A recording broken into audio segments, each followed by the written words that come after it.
Hey, it's Shawn Casemore. I want to thank you for joining me. And another one, actually, I don't know if you can see a very beautiful day here, springtime in Canada, and we have some snow. Isn't that fantastic? It's great. Anyways, nonetheless, thanks for being here today. Wanted to share something that came up on another recent coaching call. As you can tell, I have a lot of coaching calls, and that's where these ideas often spark from. I was talking to a business owner who had several salespeople working for him, and he said, Shawn, I'm trying to set targets with my salespeople, but they're not hitting them. Right? So when we explored that further, I shared with him an approach to setting targets, setting goals for your salespeople that I found work very well, and I wanted to share it with you. So here it is, and I call this collaborative sales targets, okay? So first off, when you set targets or goals, of course, you as the leader or the business owner, you know what those are. Your salespeople may or may not. So yeah, you have to come up with those targets, but step one is to develop them collaboratively. So you sit down with the individual who's going to be the one trying to achieve them, and you say, hey, I've got these targets, these objectives that we need to hit. Let me explain quickly why they're important.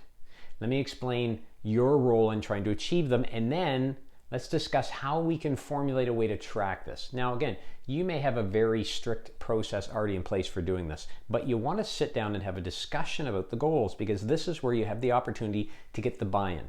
If the salesperson or the individual across the desk from you is not buying into the targets or goals, right, we're done. All of the time and effort is wasted, and you're going to be very frustrated. So that's step number one. Step number two, you want to do frequent check-ins on how the individual's progressing. I'm not talking about formal sit down, give me a report, tell me how many leads you have.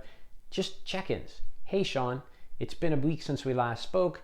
How are things progressing? Have you been able to get started? Have you come up against some barriers or issues we should talk about? Very informal, at least once a week check-ins. Now, of course, you're going to have your more formal review, but prior to that, on several occasions, there's got to be a check-in, because it's the chance for the other person to ask for help, to share some challenges or issues. I see this all the time. What tends to happen, right, is we wait for the formal check-in, which might be every month or even every quarter, and we get results we're not happy with. We think, well, what happened? Why didn't you tell me? Well, as a leader or a business owner, you have a responsibility to check on them. How's it going? What's new? Because you can imagine, if you're not hitting your targets, is that something you want to openly share with your boss? Or you may be looking at how much time's left and hoping you'll hit it, right? So you want to make sure there's frequent check-ins to see how they're doing. Just make them informal, but put them in your calendar to make sure they happen.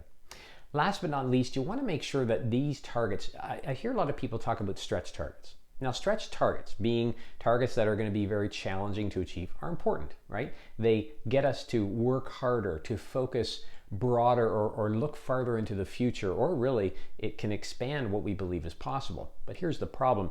If we only have, or we only share these stretch targets, we're not always going to hit them. And that can become very depressing. You see, salespeople are motivated by selling.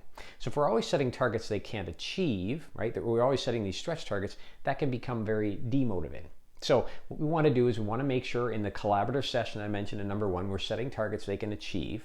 And then in addition, there's stretch targets. So you always want to have the additional targets and some benefits to doing that. Maybe it's you buy them lunch, or maybe it's a cash benefit, whatever it is. But don't make all of your targets stretch targets. Make them reasonably achievable, because this is what's going to create motivation for people to keep going out there. If I can never hit the targets you set for me, after a while I'm going to assume it's me and I'm going to move on. Now you have a retention issue. So there's three very simple strategies that you can apply ultimately to create these collaborative sales targets that I'm talking about, because those are the targets that your people are going to actually go after and, most importantly, hit. And if they're not hitting them, you'll know pretty quickly because of the check-ins you're doing. I appreciate you joining me today. I hope you've enjoyed this tip. Make sure you comment below, hit the subscribe button if you want to stay in touch. I typically release 2 or 3 of these videos every week. You can also check us out on my website, www.shawncasemore.com, for more tips and resources and ways to connect with me if you'd like to do so. But until next time, get out there and sell something, would you? Got to pay the rent. Take care. Have a great day.